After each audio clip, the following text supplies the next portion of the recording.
Ahoy there, matey! I be a stereotypical pirate, don't you know? And this be One Piece Chapter 880 review. Yeah, I have all my Halloween decorations, you know, buried in a closet, and this is the best I could come up with under these circumstances. It be October there, matey! So I hope you're ready for a month of scarifying videos.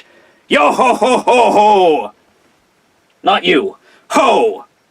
Well, maybe you. Ho.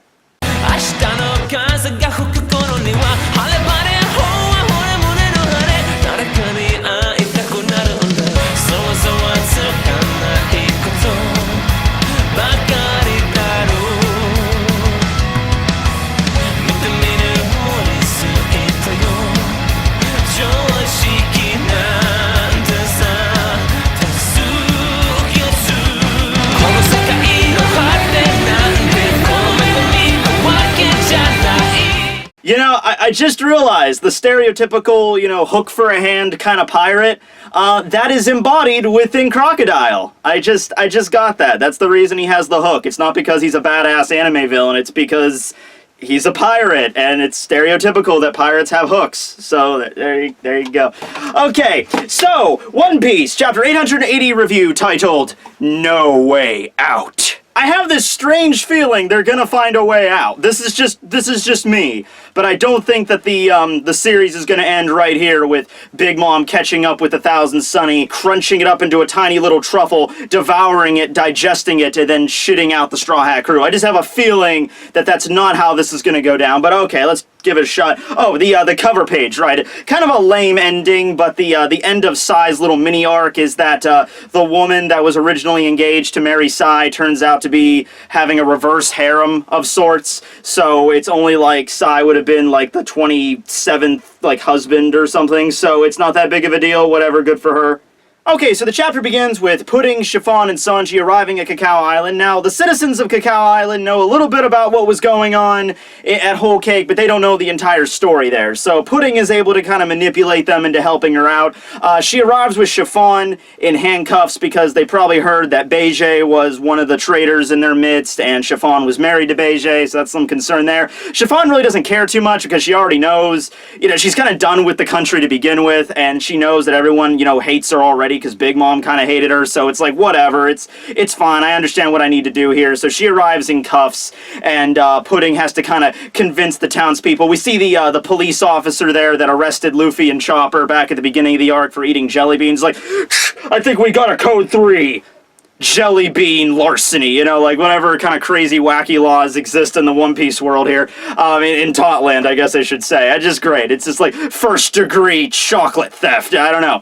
Anyway, he's there, and, you know, she's talking to them. You know, remember Lola was the original minister of COLATOWN, but I guess there isn't like the one right now. The town doesn't have a minister or anything. But anyway, they're aware that Big Mom is rocking towards them, threatening to destroy all life as they know it. So they gather together the 31 chefs from Whole Cake Island. They arrived on the island just before Pudding and Chiffon did, and with their knowledge, you know, Streusen, of course, can't be there to help them out because he's the one that actually designed the cake, but they're the ones that actually helped Streusen make the damn thing, so they would probably have a good idea on what to do. Their experience will be very much needed here. So there's this sweets factory in Cacao Island. I guess there's like a sweets factory in every single island just in case this kind of stuff happens. I mean, they've been living on Totland for decades, and they've had to deal with Big Mom's hunger pangs ever since the very beginning, so I'm probably sure like every single island would have a facility that would be capable of making any sweets that Big Mom would desire given her hunger pains, depending on where she is in the country. So they all set up the shop in the sweets factory here on Cacao Island. Pudding beseeches the townspeople. They're like, we're gonna do this, we're going to save the island, we're gonna save the country, we're gonna satiate Big Mom. I just ask all of the townspeople to not interfere. We need to focus all of our time and energy onto making the cake. And everybody was like cheering for Pudding, like, oh, glorious, glorious, Madam Pudding, oh my god, you're so beautiful, please. You know, so they're all in love with her. It's like a celebrity wedding, you know, it's like, you know, oh my god, Johnny Depp's marrying, I don't know, Scarlett Johansson? That would probably, I don't pay attention to celebrities whatsoever. I mean, Scarlett Johansson's hot and all, but I don't pay attention to who she's married to or anything like that, so whatever. But this would be like that kind of event. You'd be like, whoa! whoa, really? So, yeah, Pudding's a celebrity. Great, we'll do whatever you say. So they all cheer for her, and they go into the sweets factory, and Pudding gives a very specific request. She says, each member of the Whole Cake Island 31, the 31 chefs from the island, enter the factory one at a time. And so everyone's kind of a little confused by this. Everyone's just kind of like, oh, okay, that's a little weird. But it's Pudding! It's Pudding, Sean! She's so beautiful and awesome. We'll do whatever she asks. You know, the first, chef, waddles into the factory. It's all dark. Just like, I'm the kitchen one chef, Boucher, reporting for duty. And then Pudding just jams her hand right into his freaking head, rips out his memories, does a little snippity-doo, and then slams them back in. Because the chefs on Whole Cake Island, they would be entirely aware of what went down with Sanji being the traitor and everything like that. So they need their help, but they also can't see Sanji, but they also need Sanji's help. So the easiest solution there is to just, take out their memories one at a time. So that's what they do. They repeat this process until all the chefs have had their memories edited by Pudding, and now they're ready to go. Sanji was hiding in the carpet the entire time, and while he was in there, he was actually preparing a diagram of the cake. He was in there sketching what the cake was like, the general layout, like how many tiers it was, what's it made out of, this part is made out of this part's made out of like marzipan, this had peanut butter or whatever the hell, and he gets out of it, and he's like, oh, okay, we all good, and Pudding's like, yeah, everyone's fine now, and Chiffon looks at the diagram, and she's flabbergasted. She's like, I get that you would understand the design, being able to look at the actual, the size of the cake, how many tiers it had, what the decorations were like, but you never got to eat it, so how the hell would you know what it's made out of? How would you know this part has this? And Sanji's just like, lights up a cig because he's super cold. He's like, by its smell, I don't know if you're aware, but I am the best goddamn cook this side of the Grand Line, and the other side of the Grand Line, and the East Blue, and the North Blue. The bottom line, I'm the best chef ever. And then meanwhile, back at the Baratiers, Zeph is like,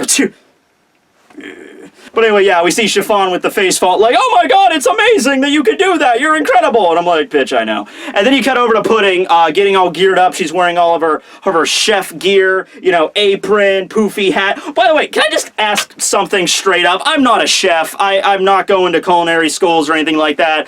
Occasionally I'll watch something by Gordon Ramsay on TV, that's all I know. But anybody out there that's really going for that kind of career, becoming a chef or anything like that, what is up with the poofy hat? Like, that thing does not look like it would be able to help you in the kitchen. Rather, it seems like a massive, encumbrance. Like, I would imagine most kitchens have a lot of things, connected together. I would be afraid of knocking shit over with the hat. Like, I'm walking by, something kneeling down, the hat's knocking into the silverware or the pots or pans. I don't know. Like, what's the point of the hat? Is it just to look cool? Now, granted, I know that most chefs do not wear hats this puffy, but I have seen chefs in real life wearing that hat, and it just seems encumbering to me. I don't know. But anyway, Pudding, cute little chef. So obviously Sanji almost has a freaking heart attack out of his eye. Oh my god, Pudding looks so kawaii. And Pudding has to just kind of, she passes out, of course. She immediately falls over. This is going to be a very long process to make this cake. If this is where this motley crew we're dealing with here, where every time, Chiffon nearly passes out because Sanji's like, this is the cake. It's just like, it's incredible, how did you do that? And then, Pudding gets all dressed up, and she's like, all right, let's do this. And Sanji's like, you look cute. And Pudding's passing out. I'm like, we're on a time crunch here, ladies and gentlemen. We don't got a lot of time for your quirky nonsense. But anyway, they all seem to get ready to go. All the cooks, they congratulate Sanji. They're like, way to go, Mr. Husband, for this, this brilliant plan. This is incredible. You were able to get all this stuff right. These were flavors that Streusen took weeks to come up with, and you were able to decipher right away. Now, the memories that Pudding placed in the chefs, the way that she edited it, was that instead of the whole thing with the massive betrayal by Beige, and then you had Sanji, who also, rebelled against everybody, and the Straw Hats showing up, and the cake crashing down, and the Straw Hats being wanted fugitives. Instead of all that, it's much simpler. It was that they had the wedding, and as far as they're concerned, Sanji and Pudding, they're married, married, you know, happily, and everything's good to go. But then some horrible bad weather showed up and destroyed the entire cake, and then Big Mom got pissed, and now she's rocking toward Cacao Island to get the cake. That's as far as they're concerned, that's how it works. So Sanji is not an enemy, he's rather their ally. In fact, one of the chefs even goes up to Sanji and says, this is kind of, you know, this is a bad situation because Big Mom might destroy us all, but it's actually kind of cool that this is you and Pudding's, like, first act as a married couple. This might as well, like, be your honeymoon or something. The first act that you're going to commit together is making this cake. And Sanji's just like, oh, well, thanks, man. And then Pudding to the side, just, like, her head just ignites like a freaking meteor, like, and then passes out. As soon as she falls down, she, like, rebounds right back up as evil Pudding, and then, like, she flips the bird at Sanji. I'm afraid to flip the bird given the current stance of YouTube, but she flips the bird at Sanji, and it's just like, oh, I bet you don't think that just because I'm your wife, I'll be listening to you unconditionally or whatever like that. I'm like, okay, whatever. I'll strangle you, Sanji. Okay, Pudding. Okay, that's nice. We all know. Okay. Now, the plan here that Sanji's trying to work with is he's trying to get everything done within 3 hours' time. All right, he looks over to Chiffon. He's like, if you can get the chiffon cake done within 2 hours and 40 minutes, and if Pudding, you can get the tempering of the chocolate done in that same time, we can actually get the cake ready to go, and then while we're en route to go give it to Big Mom, while we're en route to shove it down her gullet, we can actually be applying the icing and all the decorations on the cake while we're on the ship. So that's the basic plan here. Also, I just realized something else. You know how everybody in Totland, at least all the members of, like, Big Mom's family, have names after food, usually sweets, but mostly, you know, just any kind of food, like chiffon, all right, and her specialty is the chiffon cake. I wonder, do they get the name when they're born, and then they just decide, well, my name is Chiffon, so I guess I better be really good at making chiffon cake? Or is it like one of those things where it's like, whatever food they're really good at making in their life, like the best food they're good at making, their name is immediately changed to that type of food? It really makes me wonder, like, was Smoothie named Smoothie before she ate the fruit? You know, is Brulee really good at making brulees? Like, these are the questions I need answered here. But anyway, yeah, we're making a cake. So yeah, everything's ready to go. Sanji's like, I'll make a cake that'll send them to freaking paradise. And so, all right, let's cook. We get a 3-panel of all of them, Chiffon and Sanji in the middle and Pudding at the end. And everyone seems pretty serious, so we should be able to get this done. I'd say within the 3-hour time limit. You know, it takes a lot of effort, but they got like the 3 best chefs you could possibly ask for. Plus, they got the entire team of chefs from Whole Cake Island. You know, they've been working their entire lives making sweets to satiate Big Mom, so they're probably used to working on the clock too. You know, like it's like working at like the fire department. You know, it's like you get called at 1:30 in the morning. It's like, there's a fire down by the old mill. I'm like, all right, we gotta go. You know, same thing here. It's like, Big Mom really needs a freaking, you know, whoopie pie. We need to get this shit going. I'm like, okay, we gotta go, man. We gotta go. Heat up that chocolate. Get that cream ready to go. We need to make a whoopie pie and shove in Big Mom's face. We gotta do this. So, they're ready to go too, right? So everything's cool. We cut back to the Mirror World where we see Luffy getting his ass kicked, already in progress. What a miserable, pathetic end. Well, yeah. You know, it's not too often you get to see Luffy just get the shit beat out of him. You know, I think the last time we really got that in a solid way was, Magellan. You know, I mean, he got his ass kicked at Marineford, like, he got his ass knocked around and everything, but it wasn't as bad as with Magellan, because at least with Marineford, you know, there were people that could, like, pick him up and help him get away and everything like that, so he was, you know, beaten up pretty bad, but not like this. Not to the point where he's on the ground like, oh, you know, people would, like, grab him and leave. With Magellan, it was like a decisive win on Magellan's part. Luffy really couldn't do anything to the guy, and it's the same here with Katakuri, and this is the first time we've seen this, Luffy getting beaten this bad since the time skip, so you know, I remember very vividly, I remember the Straw Hats coming back from the time skip and being so powerful. You know, Oda had to display to us how strong they were. And we get to see that through, you know, the Sabaody return arc, you know, when Luffy one-shots the Pacifista, and then later on during Fishman Island when we see them fighting the new Fishman Pirates, how strong they are and everything like that. But I'm sitting there thinking in the back of my mind, like, we're gonna have a moment in this story where the Straw Hats are gonna, the power difference is gonna equal out, and they're gonna fight against opponents that they're not gonna be able to cream, and then eventually there's gonna be opponents after that where Luffy's gonna get the shit beat out of him. And past Matthew, that's 7 years! 7 years since the time skip. 2010 was the time skip. Almost exactly, because I remember the time skip ended right when I was coming back to school in 2010, when I was like starting my senior year in high school. So it's about 7 years on the dot later. This is the moment we see Luffy get the shit beat out of him pretty decisively. You know, because up till this point, it was like he took out Hody, no problem.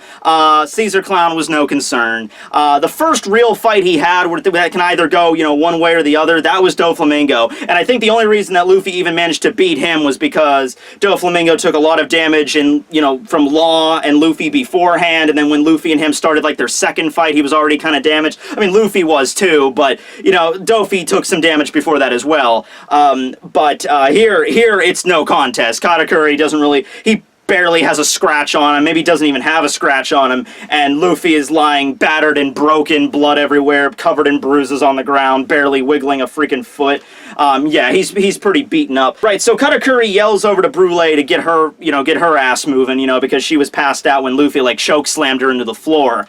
So, he's like, are you gonna wake up, Brûlé? Because the soldiers can't get out of this, dimension unless you're conscious. So Brûlé wakes up and she's like, oh, okay, sure, I'll get everything moving. And it turns out that there's actually some other mirrors on the Thousand Sunny that they didn't get rid of. You think that would be the first thing they do, but then again, it's been kind of non-stop, I mean, I think there was a little bit of a moment there. See, that's what I mean. That moment where you spent grieving over Pedro, where you were all bawling your eyes out on the ship, and Brook got really pissed at Jinbei, that time could have been spent thinking about, hey, wait a second, let's make sure that there's no other portals to this magical mirror dimension that they can literally access from any mirror. Let's go. Considering this is our ship, I would have a pretty good idea where the other mirrors are, but, you had to spend time grieving. You had to spend your time grieving for the freaking leopard, Alright, fine, whatever. So, we have two more members of the Charlotte family show up. We have Charlotte Mascarpone and Charlotte Jascarpone. These two were actually already shown in a SBS. They were actually shown in the background, but Oda went out of his way to actually reference them. They are members of the Snake Neck tribe, the same as Amande. And fun fact, we don't actually know if Amande is a member of the Big Mom of Charlotte family, which she probably isn't, but it's probably like Bobbin. You know how Bobbin's not really a member of the family, he's just a member of the pirate crew, kind of like that. But these are the two confirmed members of the Charlotte family that are in fact members of the Snake Neck tribe. So they come running toward Katakuri with the mirror, like, we have the mirror! And so Luffy springs up, he tries to, jet pistol, he tries to break it, but they manage to evade it out of the way. Luffy can't really move all that much. Katakuri just has a moment where he's just like, bring in that mirror! And then Luffy tries to break it. It's like, hold on. Okay, yeah, bring in the mirror, it's the day of the office for Katakuri, he don't even care at this point, he's probably taking delight in it. So, they bring up the mirror, and Katakuri just kind of looks down at Luffy after he beats him again, and he's just like, so, what happened to that one-on-one we were having? Weren't we having a fight? It's weird. You're the one that needs to stop this. So he reaches up his leg, and it splits into a bunch of other legs using his mochi powers, and he, like, just stomps on the ground. Luffy manages to kind of spin and tumble his way to escape that barrage.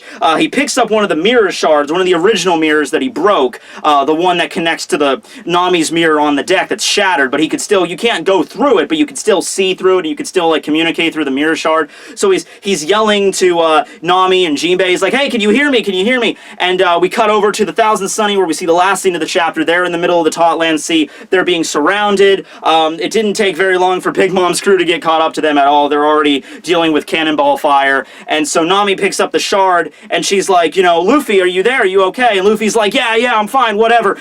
You need to go and you need to destroy all the other mirrors in the Sunny. So sure enough, Brook goes into the bathroom, and there's freaking fire arrows coming out of the mirror. Finally doing the smart thing and just burning the damn Sunny down. So good move there. I mean, that they could have done that a while back, but whatever, fine.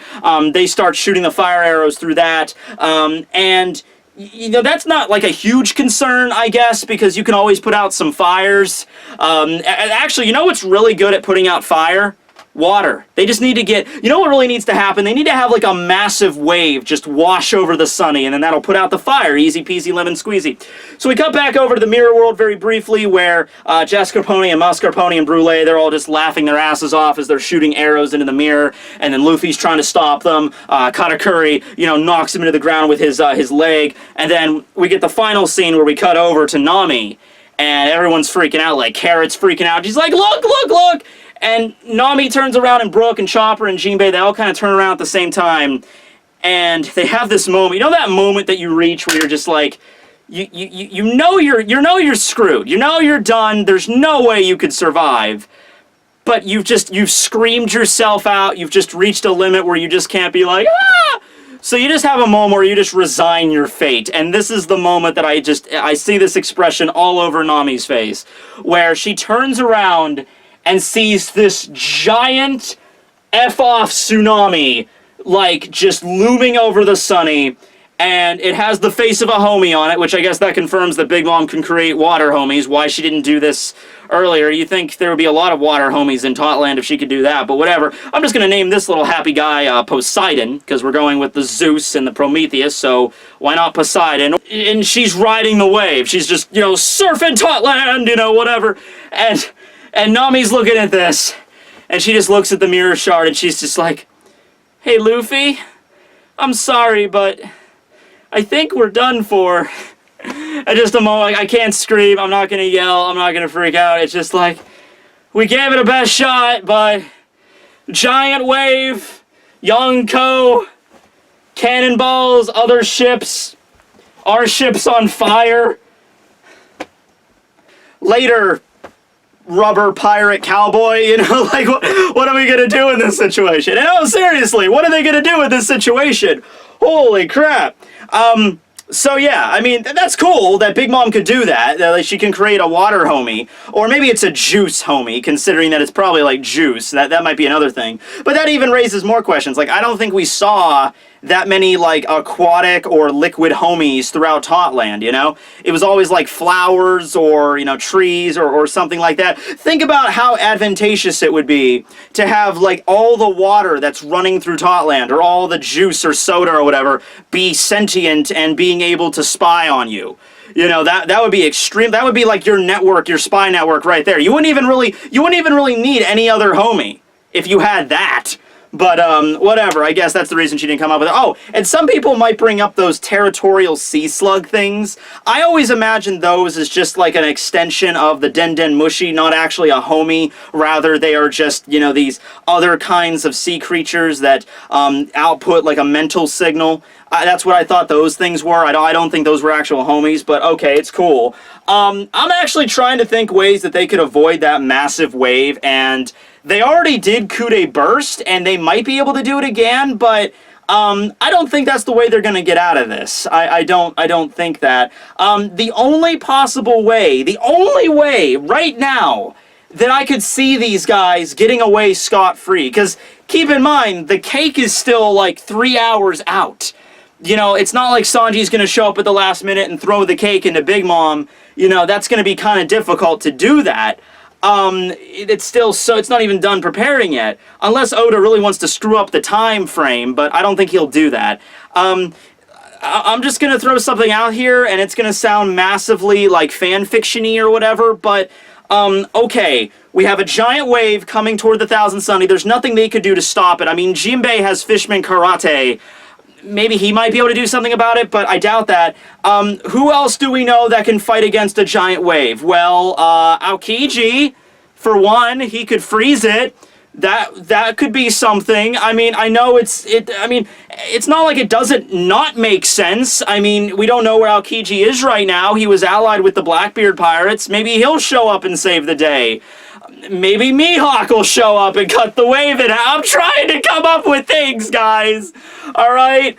I mean, yeah, Jinbei might be able to do something with the ocean currents, but it's a homie. It's not an ordinary wave, so it might not be even affected by Fishman Karate, you know? And Jinbei still has to have time. He's got to dive in the water, and he's got to, like, you know how he did it? He has to, like, gather up the ocean currents, and, like, it takes time to do that. And this wave is like in the middle of crashing down on them, and even with Jinbei's skills, I don't think he would be able to stop something this big, even if it was a normal tsunami, you know? So, Aokiji, Mihawk, Shanks, Rayleigh, I don't know, just somebody show up at the last minute, stop the wave, and distract Big Mom long enough so the Straw Hats can get away. I don't know, man. I'm trying to come up with something here.